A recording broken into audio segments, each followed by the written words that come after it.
Fala família vascaína, Eduardo Maiolo, canal Vascaíno Norte e Sul, falando aqui da cidade de Paracambi, região sul do estado do Rio de Janeiro, trazendo o vídeo do dia seguinte, trazendo o vídeo para o canal do dia seguinte, agora para falar de coisa boa, para falar da vitória do Vascão de ontem, de virada, que eu tava lá no Maracanã e a coisa, cara, é sem explicação, só vocês vivendo, só vocês passando, só vocês. Só um segundo. Só vocês estando ali no momento ali para vocês saberem, cara. O que é isso que eu já passei, já na primeira vez que eu passo isso num estádio do Maracanã. Uma vez foi no Engenhão, as 3 vezes contra o próprio Fluminense, tá, cara? As 3 vezes recentes contra o próprio Fluminense, uma vez no Engenhão, aquele gol do Bernardo.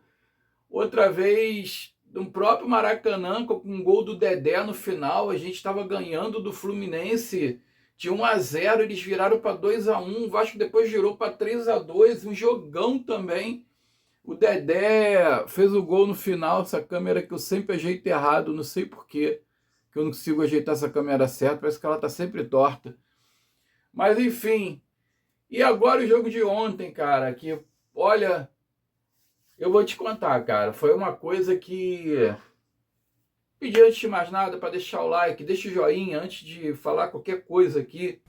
Eu tava até esquecendo. Deixa o joinha, deixa o like, comenta, compartilha esse vídeo. Se inscreve, gente. Olha, 400, já tem mais de 450 inscritos aí, 454 se eu não me engano, já deve ter aumentado. Vamos chegar no 500 antes de domingo. Vamos chegar no 500. Domingo, infelizmente, eu não vou.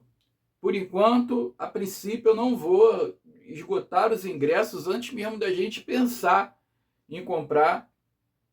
E domingo acho que eu vou assistir dentro de casa mesmo. Também às 8h30 da noite o jogo. Para mim fica muito difícil para voltar para casa. Ontem já foi um transtorno. Eu cheguei aqui em casa, era 1h30 da manhã. Porque eu peguei o último trem de Paracambi. O último trem de Paracambi é meia-noite e 46. Tem um trem ainda extra, meia-noite e 46. A minha sorte foi essa. E domingo não tem esse trem. Domingo, infelizmente, lá o último é 10h30.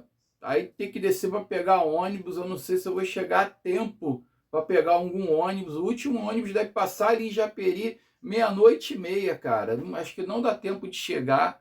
O jogo acaba 10h30, por aí, até você sair do estádio. Principalmente se o Vasco ganhar, cara. Se o Vasco passar, aí tu demora mais tempo ainda para sair do estádio. Você fica lá dentro comemorando, tu toma uma cerveja lá fora. Não adianta, cara, não adianta. Então, a princípio, eu não vou. A princípio, eu não sei se o Bruno vai arrumar um jeito. O Bruno, para quem não sabe, é o parceiro meu que vai para jogos comigo. Ele é sócio, né? Ele é sócio estatutário. Ele tem facilidade de comprar ingresso, só que nesse lance aí ele dormiu. Aí, eu dependo muito dele, que eu não renovei meu plano de sócio, porque... O plano de sócio que eu tinha, cara, para ficar pagando, para não conseguir comprar ingresso nunca para São Januário, eu resolvi, tô sem óculos, tá, gente? Eu resolvi não renovar. Esperar São Januário reformar. De repente, ano que vem aí eu devo renovar esse plano de sócio. Mas então quem compra ingresso para mim é ele. Então fico na dependência dele. O Bruno é lá do bairro da Glória. Para quem não conhece o bairro da Glória, ele fica perto do centro do Rio ali, próximo à Lapa, né? O pessoal que é de fora do Rio não sabe.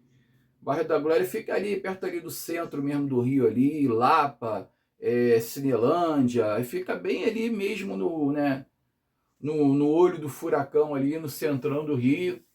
E eu conheci ele quando meu pai tinha uma papelaria lá na Glória durante muitos anos, e desde 2006, se eu não me engano, que eu vou ao estádio com o Bruno, que eu peguei amizade com ele lá e tudo, então a gente vai para estádio desde então, né? São aí 20 anos, né, cara? 2026, quase 20 anos aí, praticamente aí, da gente frequentando a jogos juntos, então ele tem arrumado ingresso para mim para a gente ir. Ele tentou lá com os amigos lá, mas por enquanto não teve nada de positivo. Pessoal, falar aqui do jogo, falar do dia seguinte. E eu vou contextualizar aqui, cara, 4 jogadores, né? Que seria o Thiago Mendes, o Cauã Barros, 4 não, 5, o Puma Rodrigues, o Ryan e o Verratti, né? E eu vou começar primeiro falando, né, do time do Vasco em si. Eu escutei falar muito que o time do Vasco ele marca muito fofo, ele não tem marcação. Ele é um time que tem Felipe Coutinho ali que não marca, o Nuno Moreira também não marca. Não dá para jogar os dois juntos. Cara, só que é o seguinte, quem é que você vai colocar ali para poder marcar junto com o Cauã Barros? Se você só tem o Hugo Moura e o Cocão, você tem o Thiago Mendes, você tem o Tietê, que são das mesmas características. O Thiago Mendes que tem evoluído, pelo menos no jogo de ontem. O Thiago Mendes, cara, ele vai se firmar. Ele vai se firmar. Ele jogou bem contra o Internacional.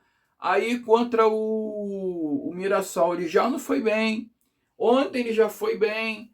Depende muito do estilo do adversário também, né, cara? Vamos ser sinceros, o esquema do Diniz também não ajuda muito, né? Se o adversário for um pouco mais organizado, se o adversário... O Fluminense, cara, ele tem uma cultura dele fazer o gol e ele recuar, e ele esperar o erro do adversário. Eu reparei muito isso no jogo ontem, que em um determinado momento no segundo tempo, o Fluminense, ele estava ali defensivamente, ali aguentando ali a pressão do Vasco, quando já estava 1-1, esperando o Vasco dar um erro, porque o Vasco, cara, ele é mestre nisso, né, cara? O esquema do Fernando Diniz é mestre nisso daí, né? Do Léo Jardim chegar e sair numa bola daquela e fazer uma falta que ele fez, que originou o gol logo em seguida, né? Eu não sei quem é que falou pro Léo Jardim que ele tem que sair em qualquer bola daquela maneira desesperada, cara. Eu não sei quem é que tá orientando o Léo Jardim, porque a reclamação antes era de que o Léo Jardim não saía, só ficava embaixo da baliza, que embaixo da baliza ele é maravilhoso, mas que ele não sabe sair do gol. E continua não sabendo sair. E alguém falou para ele, sai mais do gol, só que ninguém orientou ele de como sair do gol. Ficou ameaçado de ter sido expulso ali naquele lance, né? E a sorte que o cara estava caminhando para a bandeirinha de corner, para a linha de fundo, então não caracterizou a expulsão, né? Acho que foi uma coisa de maluco. Logo em seguida saiu o gol do Fluminense. Falar aqui do gol do Fluminense, muita gente falando que foi falha do Léo Jardim, falha da defesa. Vamos lá. É que a gente se esquece sempre de dar créditos, né, ao adversário, né? De ser uma jogada ensaiada, muito bem ensaiada pelo Zubeldia, que ele bate a falta em vez de... Agora eu não vou lembrar o nome do jogador do Botafogo que bateu a falta. Eu tô sem pauta, eu tô sem nada, gente. Me perdoa, tá? Vai ter coisa que eu vou esquecer aqui. O jogador do Fluminense bate a falta, o Thiago Silva escora para trás do segundo pau e encontra ali o Serna sozinho. Por quê? Porque a defesa do Vasco, achando que a cobrança ia ser direta, ela tendeu a ir para dentro do gol. A tendência foi ir para dentro da área, cara. Ninguém esperava que ia levantar a bola no segundo pau. Quando o Thiago Silva cabeceia para trás, a defesa está toda para dentro da área e o Serna está aqui, livre. Não ficou ninguém. Aí tudo bem, aí de repente foi até uma falta de atenção da defesa do Vasco, não ficou ninguém ali na sobra para ficar na frente da área ali, de repente, para cortar uma bola, até mesmo se a falta é batida direto e o Léo Jardim de repente espalma para frente, alguém ali para ficar na sobra e para puxar um contra-ataque. Não ficou ninguém. Esse seria o Andrés Gomes, ele que estava na frente da bola, né? Porém, o Serra pega a bola sozinho, tem o tempo de ajeitar, chutar, e a bola ela bate, cara, nas duas pernas do Andrés Gomes, passa por baixo da perna dele, mas bateu nas duas pernas dele antes. Desviou a trajetória e foi no cantinho. O Léo Jardim, cara, matou o Léo Jardim. Matou. Eu, na mesma hora ali, o cara com o celular me mostrou o lance. Tu vê que mata o Léo Jardim. A bola desvia no Andrés Gomes e mata o Léo Jardim. Entendeu? Então, não dá para você colocar só a culpa no Léo Jardim, só a culpa na defesa do Vasco. Você tem que ver também a eficiência do adversário, porra, na jogada ensaiada, né? Assim como os lances do gol do Vasco também foram jogadas ali, né? Treinadas pelo Fernando Diniz durante a semana, creio eu, né? Então, a gente tem que dar crédito também para o adversário. Então, voltando ao assunto, o pessoal fala muito da marcação do Vasco, que é fofa. Mas, cara, quem é que tu vai colocar? Tu vai colocar o Cocão, tu vai colocar o Hugo Moura, que volta e meia expulso, que você não tem confiança nele. Você vai colocar o Tietê, vai tirar o Felipe Coutinho? Ou vai botar o Thiago Mendes e tirar o Felipe Coutinho e botar o Verratti no ataque? O Verratti também é outro que não marca. Não é a característica do Verratti, eu vou chegar no Verratti já já, tá? E então, cara, não tem muito o que fazer. É esperar o Thiago Mendes melhorar, ele começar a se encaixar mais no time, que ele está evoluindo. Que eu acho que esse cara ali com o Barro no primeiro momento é o Thiago Mendes. O Luiz Gustavo do São Paulo, ele está livre aí, ele não vai renovar com o São Paulo. Por que o Vasco não faz uma investida no Luiz Gustavo? Seria uma boa, né? Eu acho. Comenta aqui, vê se você acha uma boa também, né? O Luiz Gustavo aí vai ficar livre, está livre no mercado, né? Poderia ser uma. Então, assim, o time do Vasco é esse, cara. E a gente tem que torcer para esse time, a gente tem que confiar nesse time, né? E, assim, desculpa aqui estar fazendo o vídeo até essa hora, cara. Eu fui dormir 6 horas da manhã ontem. Eu estava editando os cortes do Maracanã. Vocês viram que eu postei corte, vídeo curto aí de dentro do Maracanã, da torcida, da emoção, na hora do gol, tudo. Eu passei o dia inteiro postando esses cortes aí, eu não postei vídeo com informação, eu não vim aqui para falar de informação, de nada. O Ryan vai renovar entre hoje e amanhã, tá? O contrato já está pronto e já está certo já que o Ryan vai renovar até 2028. Outra informação que eu quero dar para vocês, o soprador de apito você já deve estar sabendo, né? O Wilton Pereira Sampaio vai apitar o segundo jogo entre o Vasco e o Fluminense no domingo, na verdade, entre Fluminense e Vasco. Meu Deus do céu, cara. CBF, meu Deus, cara, meu Deus. Você não ajuda em nada, cara. Eu acho que o Vasco já está começando a incomodar. O Vasco não pode ganhar uma partida, tá com perspectiva de passar por uma final da Copa do Brasil, que já começa, meu irmão. Já começa já as forças ocultas a se moverem, né? A se mexerem, né? Já não bastou o Klaus apitar ontem, agora o Wilton Pereira Sampaio para apitar domingo. Parabéns, CBF, isso aí. Continue assim. Então vamos lá, gente. Eu vou falar de 4 jogadores aqui. Eu vou começar primeiro pelo Cauã Barros, que não tem nada que falar do Cauã Barros. Cauã Barros é aquilo ali sempre. O moleque é raçudo, o moleque tem disposição, o moleque tá na defesa cortando bola. O Fluminense em cima, abafando ali, e o moleque tá ali na defesa, ali se atirando de cabeça, tá se atirando na frente da bola. E umas 3 intercepções dentro da área dele ali, que o Fluminense andou cruzando bola para dentro da área. E quem tava tirando lá? Cauã Barros. Olha, cara, esse moleque aí, ele não vai demorar muito tempo no Vasco. Não vai. Eu não dou 2 anos para o Cauã Barros ir embora. É um puta de um jogador, cara. Vou te contar, tem que bater muita palma para ele. O outro é o Puma Rodrigues, cara. O Puma Rodrigues na lateral esquerda ontem, ele superou ali, cara, de uma tal maneira, e na marcação ele foi eficiente, e também no ataque ele foi eficiente, ao contrário do Lucas Piton, cara, que só é eficiente no ataque, e na defesa não. O Puma Rodrigues, surpreendentemente, na lateral esquerda, ele se achou. Eu acho que ele é canhoto, cara. Eu acho que o Puma Rodrigues, ele é canhoto para mim. Entendeu? Ele tá na lateral errada, jogando já há muito tempo. Agora ele se achou, porque o Soteldo tentou em cima dele, o Serra tentou em cima dele, o Everaldo tentou em cima dele e não conseguiram ganhar uma jogada. O Puma Rodrigues conseguiu ganhar todas na defesa. Todas. Ninguém conseguiu superar o Puma Rodrigues. Outra coisa, no ataque teve uma bola do Andrés Gomes da direita para a esquerda no segundo pau, que ele pegou meio sem jeito, quase que ele fez o gol. Uma outra que ele pegou de cara e ele pegou raspando assim, mas chutou com o corpo desequilibrado e aquela cabeçada na trave, cara. O Tigre, aquela cabeçada na trave um pouco antes do gol, aquilo ali foi tremendo, cara. Todo mundo viu a bola lá dentro. Então, Puma Rodrigues na lateral esquerda, que grata surpresa, cara, que a gente está tendo. Outro cara é o Thiago Mendes, que eu falei que está evoluindo muito, cara. Partidaço dele ontem. Partidaço, com raça, superação. O cara tá... Dá um pouco de paciência, um pouco de crédito. Tem um pouco de paciência, que eu acho que o Thiago Mendes ele vai evoluir, cara. Eu acho que ele vai ser esse cara para jogar do lado do Cauã Barros pro ano que vem. E a tendência é evoluir, cara. Eu tenho certeza disso, né? O Ryan, sem comentários, cara. Olha, eu vou te contar uma coisa. A perspicácia do Ryan sofrer a falta, levantar e bater a falta rápida, quando na verdade qualquer jogador ia parar o jogo, ia querer cobrar a falta, cara. Chuveirinho dentro da área.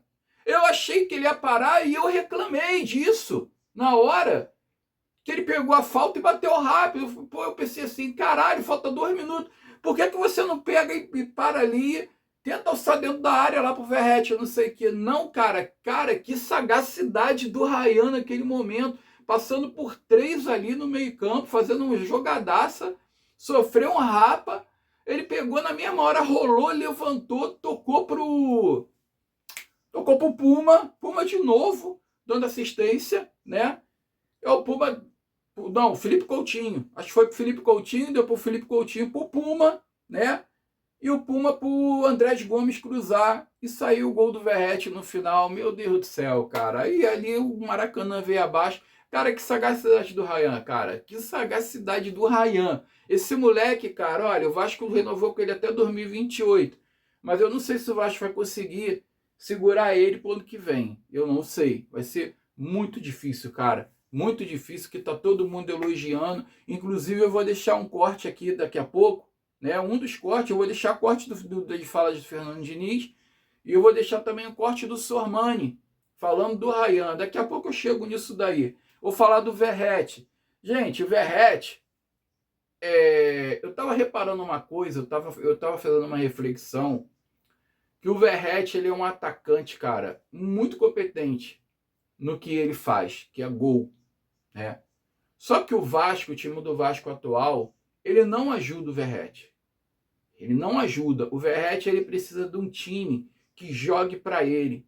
Ele precisa do meio articulador que jogue para ele, sem clubismo. Se ele jogasse no Flamengo com a Arrascaeta, o Verratti tinha o triplo do gol que ele tem hoje. Só para dar um exemplo aqui.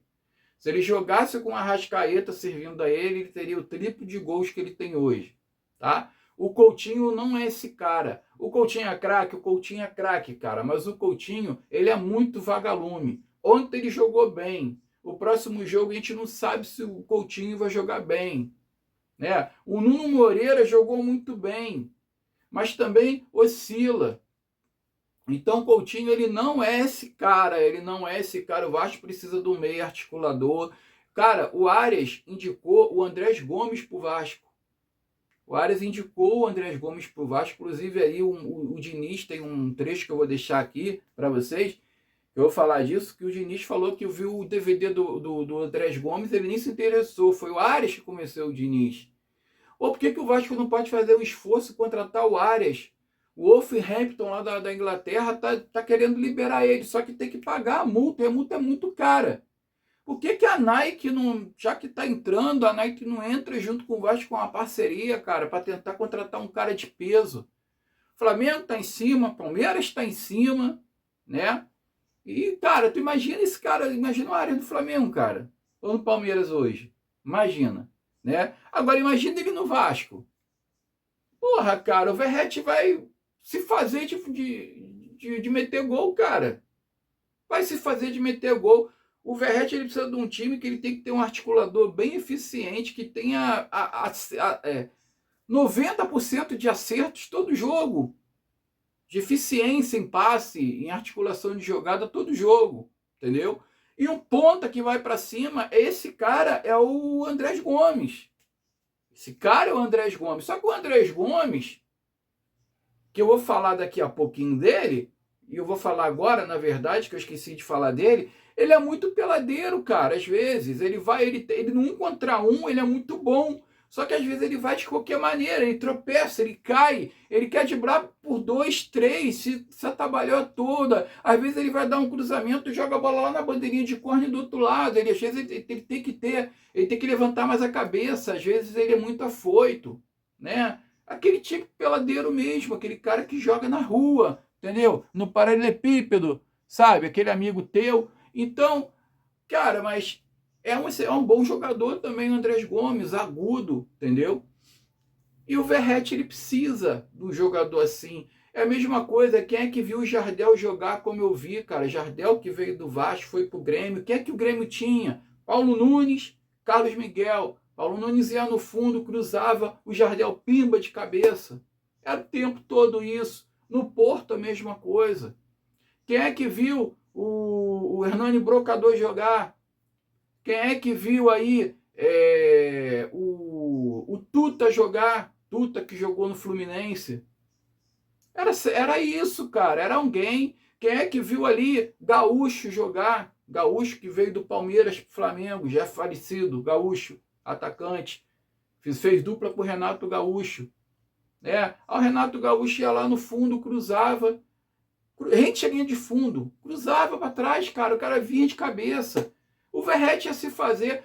O gol do Verratti ontem demonstra isso, cara. A característica do Verratti. Quando eu vi que o Vasco estava atacando lá para o outro lado, e quando eu vi aquela bola alçada na área, que o cara estava fazendo aquela posição para cabecear, eu falei, é o Verratti. Eu falei, ele vai entrar e vai fazer o gol da virada. Eu falei para amigo meu, eu falei para o Bruno. O Verratti, quando entrou, que ele falou, o Verratti vai entrar. Eu falei, vai fazer o gol da vitória. Eu falei, cara, eu cravei ali. Eu trago o Bruno para falar com vocês aqui, ele vai confirmar. Entendeu? Então, cara, o Verratti precisa de um time para jogar por ele. Ele é o tipo de jogador, ele não consegue carregar a bola. Como tiveram jogadores lá atrás, que eu citei aqui agora, o Jardel não conseguia carregar a bola meio metro. Ele não conseguia driblar ninguém. Ele não conseguia puxar um contra-ataque. Ele era grandalhão. Ele é grandalhão. Entendeu? Então, cara, o Verratti, ele é muito importante pro Vasco. Ele é um líder pro Vasco. Eu fiquei muito feliz com ele ontem, cara. Olha, eu chorei muito, cara, na hora do gol. Muito, muito, assim. Veio um monte de coisa na cabeça. Veio um filme na cabeça de muita coisa na minha vida. E mais pelo Verratti, que ele gosta do Vasco, ele ama o Vasco. O Vasco foi um divisor de águas para ele. O Vasco foi uma coisa essencial na vida dele, como profissional e como pessoa, como tudo, cara. Né? Então ele tem muita gratidão pelo Vasco da Gama e ele quer ser campeão pelo Vasco, ele tem vontade de vencer pelo Vasco. Você vê a vontade que o cara tem, cara. E tomara que dessa vez, cara, ao contrário do ano passado, que o Verratti chorou por causa da eliminação dentro de São Januário para o Atlético Mineiro, que ele possa chorar de emoção esse ano. Agora eu vou deixar os trechos aí, cara, com os vídeos, ó. Primeiro o Sormani falando do Ryan, que se o Ryan não for convocado para a seleção brasileira, se o Ancelotti não levar o Ryan para a seleção brasileira, é uma baita de uma sacanagem com o garoto. Mesmo que ele não tenha experiência, mas que ele tem que amadurecer, tem que colocar ele para jogar, para ele poder amadurecer, pegar a casca. E diz que o garoto tem muito potencial, chuta com as duas pernas, ele é forte, ele sabe driblar, ele sabe para cima no 1 contra 1, ele tem um chute bom. Então, fica aí com o que o Sormani vai falar, daqui a pouco eu volto. Pessoal, vocês viram o que o Ryan fez agora há pouco no Maracanã? Ele praticamente deu a vitória de virada ao Vasco por 2-1 no primeiro jogo da semifinal da Copa do Brasil contra o Fluminense. De virada por quê? Porque o Fluminense saiu na frente e o Vasco virou no segundo tempo. Ele faz o primeiro gol e já nos acréscimos ele sofre uma falta e ao invés de ele ficar rolando no chão, como o jogador brasileiro gosta de fazer, para chamar o cartão amarelo para o adversário ou para segurar o jogo, porque 1-1 não era um resultado ruim. Não, ele bate rapidamente a falta, a bola cai na esquerda, o cruzamento vem, o Verratti de cabeça, ou Verratti, né? ele faz de cabeça o segundo e derradeiro gol do jogo. Uma jogada que tem tudo a ver e a marca registrada desse menino, Ryan. Gente, é o seguinte, eu já falei e torno a dizer, vai ser uma baita sacanagem se o Carlo Ancelotti não levar esse menino para a Copa do Mundo. Ah, Sormani, mas ele não tem experiência nenhuma. Dane-se, dane-se. Ele tem que ir para a Copa do Mundo, ele tem que estar na seleção, ganhar casca, maturidade, porque ele vai ser uma joia rara, ele já é uma joia rara do futebol brasileiro. E vai ser, com certeza, o futuro da nossa seleção. É um cara diferenciado, gente. O moleque joga em todas as posições do ataque, é grande, é forte, canhoto, bate bem na bola. Gente, repito, uma joia do futebol brasileiro. O Carlo Ancelotti, técnico da nossa seleção, tem obrigação de convocar esses meninos. Tem obrigação de convocar esse menino. São vários jogadores convocados. 23, não vai levar um. Pô, corta aí um boi cansado aí desses que aí estão indo toda hora para a Copa do Mundo e não acrescentam nada. Bota o Ryan. De repente o moleque pode até jogar a Copa do Mundo e pode fazer um estrago a favor do Brasil. Gente, demais. Gostei. Então, o Vasco vence a primeira partida por 2-1, de virada sobre o Fluminense. O segundo jogo é domingo, também no Maracanã, 8h30 da noite. E o Vasco leva essa vantagem. Você pode dizer, Sormani, mas é campo neutro. Mais ou menos, né? A arquibancada vai estar dividida, é certo, mas o Fluminense usa mais o Maracanã do que o Vasco. O Vasco conseguiu um grande resultado, gente. Méritos e tudo a ver com o Ryan. Agora o Diniz vai falar do Andrés Gomes, como você tem ainda há pouco, né? Que o Andrés Gomes estava lá na França, ele estava lá escanteado na França, ninguém sabia dele, da existência dele. Que ele chegou a ver até o DVD do André Sanches, ele não se empolgou muito, não se interessou, e o Arias que falou para ele, o Arias convenceu o Diniz a levar o Andrés Gomes para o Vasco, dizendo que não, é um bom jogador, pode confiar, eu conheço ele, e você não vai se arrepender. Fica aí com o que o Diniz já está falando aí sobre o Andrés Gomes. Acho que o Andrés, ele cai naquela questão um pouco parecido com o Ryan, com os jogadores mais jovens. Dá para vocês ver claramente que é um jogador talentoso, que estava na França praticamente sem jogar, sem minutagem nenhuma. Era um jogador que a gente conhecia pouco. Inclusive, o vídeo dele é muito pior do que ele é quando foi contratar. A gente precisava de um jogador de velocidade e quando traz os melhores lances assim, fala, pô, jogador. Mas a gente acabou trazendo um jogador porque tinha o time, ele é da mesma cidade do Arias. Então, o processo de contratação do Vasco, na janela, acho que a gente foi bastante assertivo nessa janela do meio do ano. A gente não foi apressado, foi igual o time, o Coutinho falou com o time, a gente não teve pressa, a gente foi agressivo, mas não foi apressado. E para contratar jogador é difícil se acertar em contratação. E os colombianos, de maneira específica, quem me ajudou muito foi o John Arias, porque tanto um como o outro, o Arias conhece bem, e o Andrés, especificamente, é da mesma cidade do Arias. E quando eu liguei para o Arias, ele me deu as informações que eu precisava para poder ser favorável à vinda do Andrés, porque o Admar trouxe o nome, eu e o Felipe a gente avaliou, a gente precisava de um jogador de velocidade, com as características dele, e essa característica de 1 para 1, por exemplo, eu acabei tendo mais segurança falando com o Arias do que pelo vídeo, porque no vídeo os times jogavam muito em transição, ele pegava muita bola de espaço. Então essa característica principal que está mais chamando a atenção no momento dele no Vasco foi uma característica que o Arias, que me falou, não, ele é um jogador assim, eu acho que ele vai crescer muito, é um muito bom menino e tem muito potencial. Então a gente está muito feliz com ele. Eu acho que o Andrés também é outro jogador que está se reconhecendo o próprio talento, e acho que tem tudo também para brilhar no futuro. A gente já está brilhando, mas brilhar ainda mais nessa temporada, terminar bem, e a outra temporada ter um brilho ainda maior.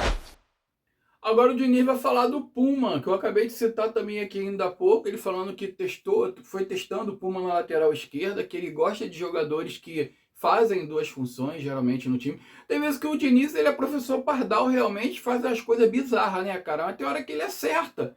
Ele encontrou, cara, uma posição boa pro Puma jogar. O Puma evolui mais na lateral esquerda que na direita, e ontem ele jogou muito, cara. Ele não perdeu um duelo. Ele não perdeu um duelo ali na esquerda. Um duelo.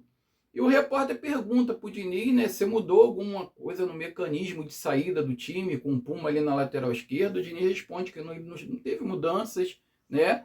e sim que ele foi descobrindo o Puma ali naquela função, jogando mais atrás. Então vê aí o que o Diniz está falando aí do Puma Rodrigues. Diniz, boa noite, Eduardo Alves, Vável Brasil.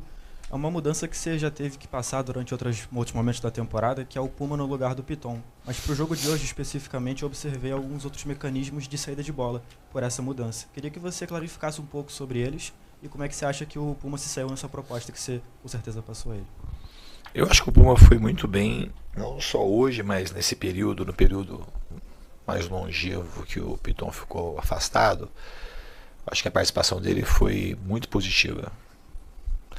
E hoje acho que ele jogou muito bem, jogou bem na parte defensiva, jogou bem na parte ofensiva, participou ele deu a pré-assistência ali para o Andrés Gomes, quase fez um gol de cabeça, quase fez um gol no primeiro tempo. E é um jogador que eu gosto muito. O Puma ele tem características muito interessantes para um jogador de futebol. Ele é um jogador grande também, um jogador forte, quase ambidestro, bate muito bem na bola, tem boa estatura e boa impulsão. E eu procuro colocar no campo os jogadores de fato assim que eu acho que vão fazer o time render mais. Eu não sou muito preso, até quando a pergunta que o Fábio fez, de trazer especificamente, então tem que trazer ou dois zagueiros, ou 2 atacantes, ou 4 atacantes, ou 2 pontas. Eu procuro assim, e gosto que os jogadores joguem também em mais de uma posição. Então eu no caso do Puma especificamente, embora ele não fosse um jogador, ele tivesse feito poucas partidas pelo lado esquerdo, eu fui treinando já há algum tempo, mesmo antes do Piton ter sentido a lesão, ele já tinha treinado um pouco naquela posição.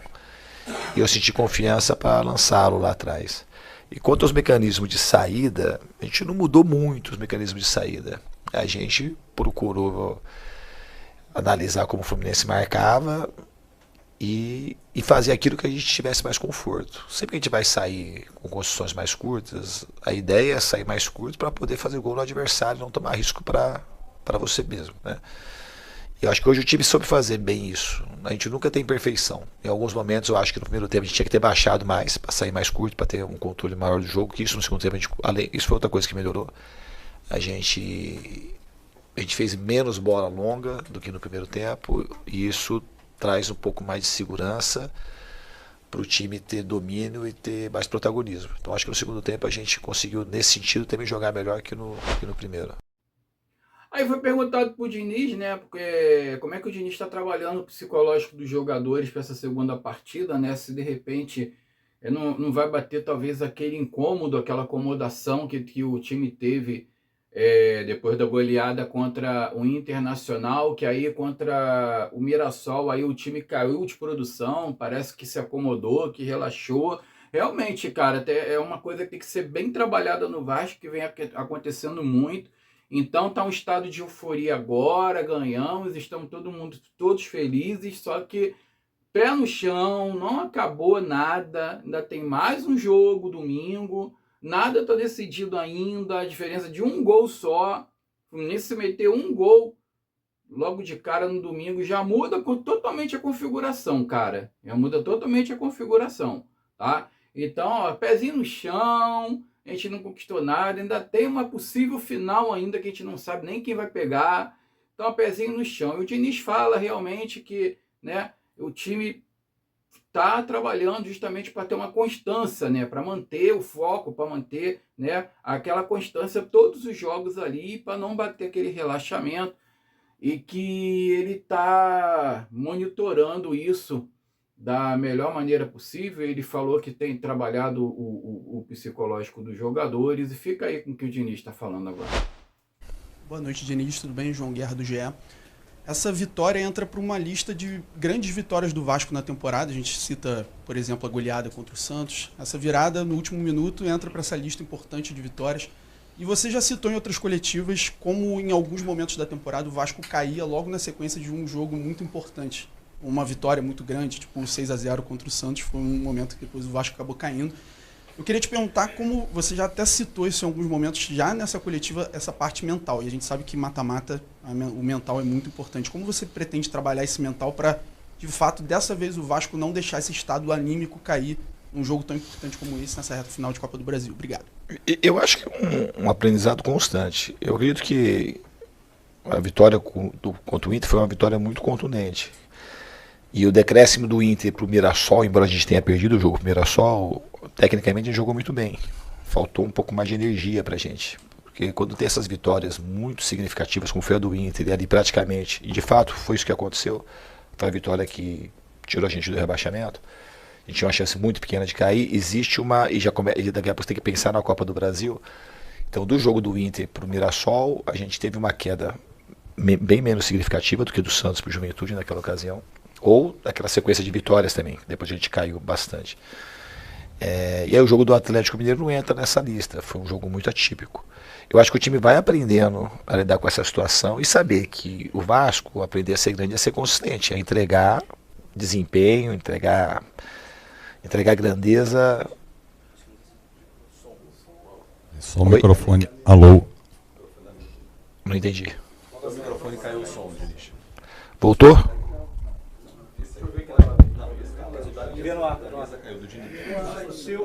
Diniz, por favor, fala só para teste de novo. Alô, alô. Voltou. Eu não sei de onde que eu parei aonde, nem sei. Então, essa constância é uma coisa que a gente vai aprendendo a ter. Agora, nessa reta final aqui, eu acho que o time está muito concentrado, muito conectado e sabe que só foi o primeiro tempo.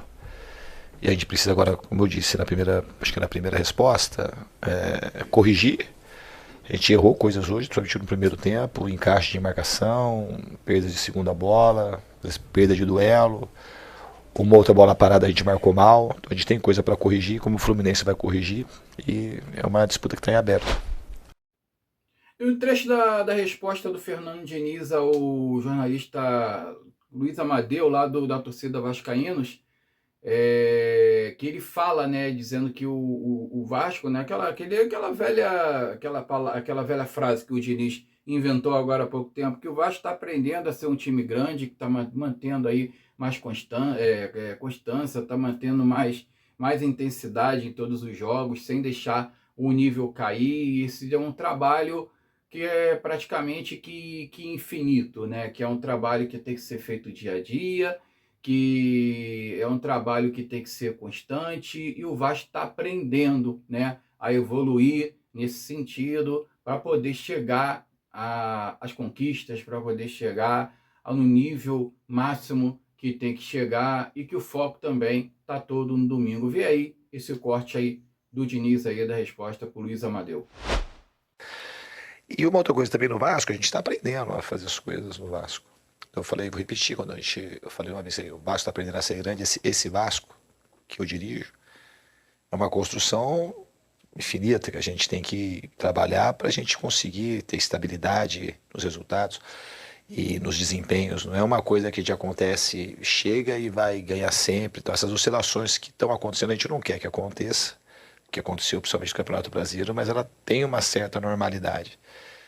Você pegar um time muito machucado, o jogador desacreditado, o jogador começa a jogar bem, depois aspira a coisas melhores, depois cai. Então é um processo que a gente está vivendo, que com o tempo a tendência é a gente ganhar cada vez mais consistência. Mas assim, o que a gente precisa agora nesse momento é ter foco total no jogo de domingo.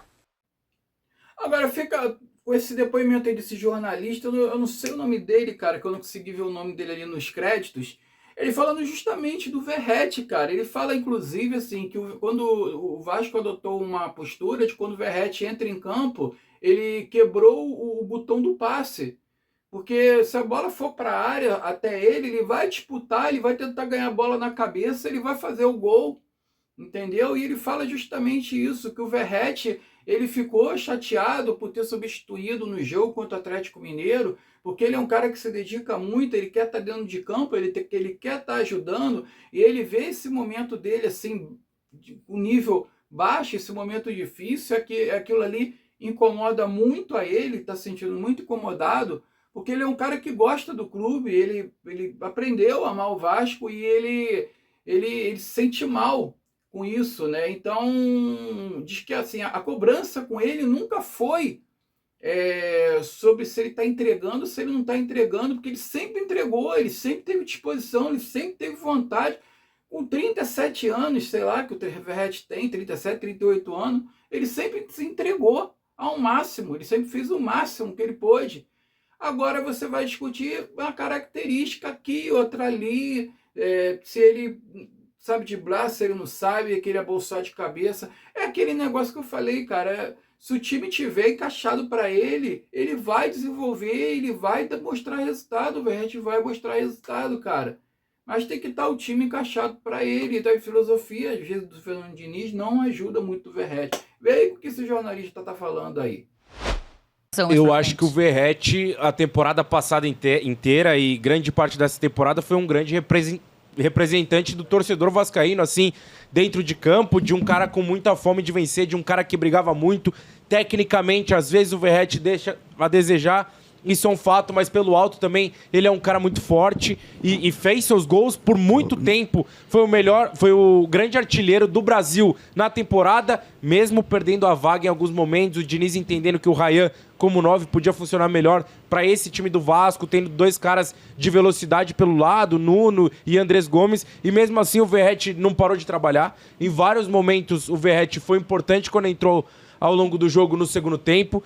E aí eu sempre brincava que parecia que quando o Verratti entrava em campo, os jogadores do Vasco quebravam o botãozinho do passe, porque os caras só chutavam bola pra área. E quando ele tiver condição de cabecear, quando a bola for em disputa pra ele, ele vai fazer o gol, porque ele é muito forte, é a sua principal característica. E aí tem todo um sentimento de um cara que passou a temporada inteira fazendo gol, que perdeu a vaga merecida, porque em alguns momentos o Vasco jogou melhor sem ele, principalmente naquela goleada com o Santos no Morumbi. E aí num jogo tão importante como o jogo de hoje, ele entra no segundo tempo e faz o gol. É muito emblemático, de um cara que se dedicou tanto, de um cara que ano passado chorou no gramado de São Januário sendo eliminado num golaço do Hulk, mas que hoje é um cara que sai dos braços do torcedor vascaíno, assim, porque apesar de todas as reclamações, a reclamação nunca foi a dedicação do Verratti ou que o Verratti entregou em campo. Era uma questão técnica, de característica, e aí tem preferência de um aqui, outro ali, mas o Verratti sempre entregou tudo que ele pôde, ele entregou ao Vasco. Agora, para finalizar, fica aí com a narração do Cantarelli, cara, do segundo gol do Vasco, gol de virada do Verratti. Você vê ali a euforia ali do Vilela ali, o Betão do outro lado, que é flamenguista, olhando para ele, apontando para ele, rindo e dando a mão para ele, comemorando, o Cantarelli puxando o Vilela assim pelo pescoço, o headphone dele caindo pelo olho. Cara, muito bacana ali a narração do Cantarelli ali, do Charla Podcast, muito bacana a galera do Charla Podcast também, mostrando ali que cada um tem seu time ali, mas a rivalidade fica só dentro de campo, fora do campo, é todo mundo amigo, e é muito bacana ali o ambiente deles ali narrando o gol, a empolgação do Vilela ali com o gol do Vasco, cara, e do Cantarelli narrando é fora do normal, cara. Fique com Deus. Fica aí com a narração do Cantarelli para fechar o vídeo. Saudações vascaínas. Tenha uma excelente sexta-feira. Vai devagar, que o final de semana só está começando ainda. Pega leve, vai com calma. Paz.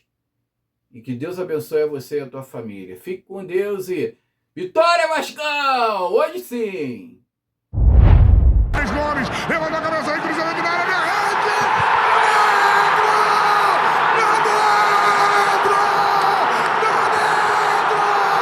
O Vasco é pra quem acredita! Entramos demais! Eu nunca critiquei!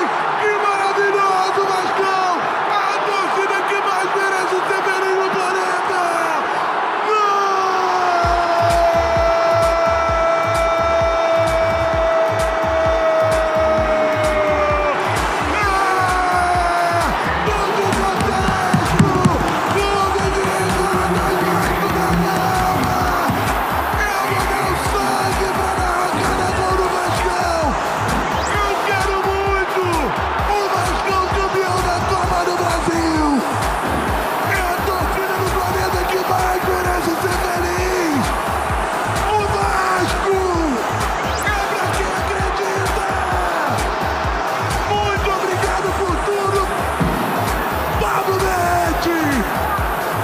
Olha pra mim, eu sou o primeiro da fila, eu peguei a senha do fundo do coração. coração me perdoa, Pablo Verratti. Eu te amo demais. O melhor cabeceador disparado em todo o Brasil. Um cara que nunca se furtou, nunca deu migué. Um líder muito importante no Vasco nos últimos anos. Pablo Verratti, eu te amo demais. Pablo Verratti, é gol do Vascão. Enquanto houver um coração infantil, o Vasco será imortal. Que maravilhoso, torcedor vascaíno. O que mais merece ser feliz no planeta. Seja bem-vindo ao território hostil, porque o Maraca virou São Januário e tá botando medo. Verratti, bate no peito e diz assim, ó: eu sou Vascão, galera. Viva a barreira do Vasco, pelo gigantesco clube de regatas Vasco da Gama. Quem falou aí que era impossível? Quem falou aí que era impossível? Fernando Diniz. Eu sou completamente apaixonado por um homem. Esse homem se chama Fernando Diniz. E no Vasco